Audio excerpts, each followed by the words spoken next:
जय श्री कृष्णा, जय श्री राम, जय गौ माता, राधे श्याम। और आप सब कैसे हैं? आप देख रहे हैं तुलसी तपोवन यूट्यूब चैनल और इस वीडियो में हम चर्चा कर रहे हैं कि एकादशी कब की है। तो सबसे पहले तो मैं आपको निवेदन कर दूं, अब के बाद जो एकादशी है वो दो नहीं है, एकादशी एक ही है। और एकादशी 29 तारीख को यानी 29 जनवरी को, आप सही सुन रहे हैं, 29 जनवरी को ही एकादशी। और एकादशी का नाम है जया एकादशी। इस एकादशी की महिमा क्या है? ग्रंथ सामने रखा है, इसमें लिखा है सर्वदानानि तैनैव सर्वयज्ञाशेषतः दत्तान कार्ताशैव जया यास्तु व्रतम कृतम। जो जया एकादशी का व्रत करते हैं उन्हें संपूर्ण दान करने का फल प्राप्त हो जाता है। सर्वयज्ञ, उन्हें संपूर्ण यज्ञ करने का फल प्राप्त हो जाता है। यह इतनी बड़ी एकादशी है। कल्प कोटिर भवेताभ वैकुंठे मोदते ध्रुवम।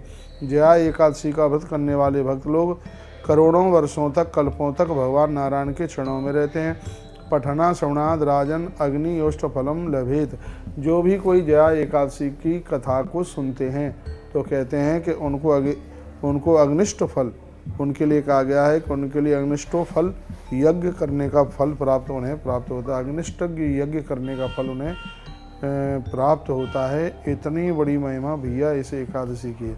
यदि आप अन्न छोड़ सकते हैं तो आप जरूर एकादशी कीजिए। जो पहली बार 11 का व्रत कर रहे हैं तो आप माघ शुक्ल पक्ष की इस जया एकादशी से अपना व्रत आरंभ कर सकते हैं। वैसे भी कहा जाता है कि व्रतों में यदि सबसे बड़ा यदि कोई व्रत है तो वह 11 का व्रत है, वह एकादशी का व्रत है। यह एकादशी भक्तों को सब कुछ दे देती है। क्या नहीं दे देती? सब कुछ दे देती है, किसी भी चीज़ की कमी नहीं रहने देती।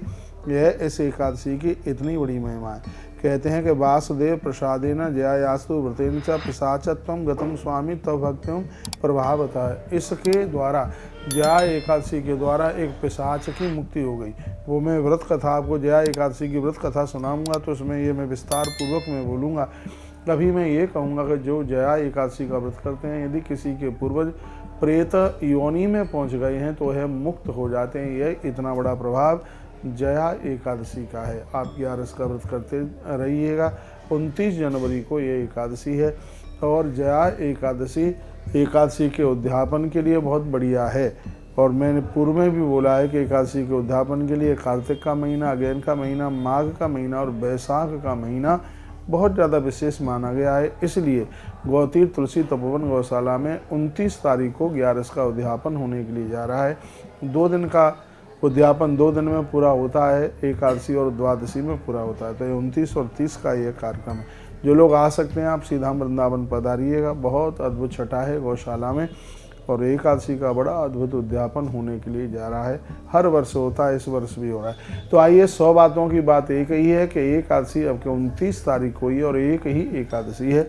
आप यह एकादशी का व्रत जरूर करें। हो सके तो आप दूध के ऊपर भी इस व्रत को आप कर सकते हैं, क्योंकि वैसे भी दूध को स्वास्थ्य के लिए किसी वरदान से कम नहीं माना गया। दूध की इतनी बड़ी महिमा, इतनी बड़ी विशेषता है। बहुत बहुत धन्यवाद आप सभी के लिए। आपने वीडियो पूरा सुना है। वीडियो को ज़्यादा बड़ा नहीं करूँगा। आप सब स्वस्थ रहें और भगवान की कृपा से निर्विघ्न रूप से आपका 11 का व्रत संपन्न हो। बहुत बहुत धन्यवाद। 2026 पूरा वर्ष आपके लिए बहुत मांगलिक हो। ईश्वर के चरणों में हम ऐसे ही प्रार्थना करते हैं। अपना ध्यान रखिए। अगली वीडियो में मैं फिर आपसे मिलता हूँ।